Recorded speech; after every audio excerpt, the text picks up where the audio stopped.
ദേശീയപാത 66 ഇന്ത്യ.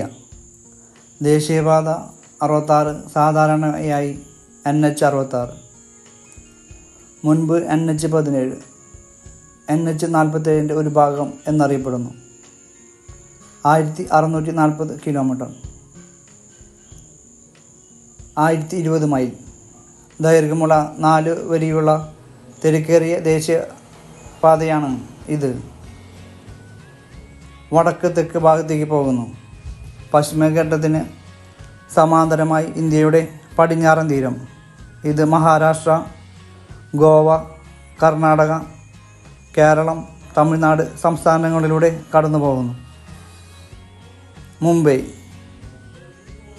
നഗരത്തിന് കിഴക്കുള്ള പൻവേലിനെ കേപ്പ് കൊമോറിൻ കന്യാകുമാരിയിലേക്ക് ബന്ധിപ്പിക്കുന്നു.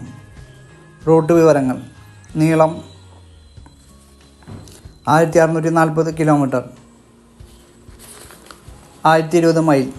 പ്രധാന ജംഗ്ഷനുകൾ: വടക്കേ അറ്റം പൻവേലിലെ, രത്നഗിരിയിലെ, ഗുഹാഗറിലെ, ബാധയിലെ, പഞ്ചിം, അങ്കോളയിലെ, ഹൊന്നവറിയിലെ, മംഗലാപുരം, കോഴിക്കോട്, കൊച്ചിൻ.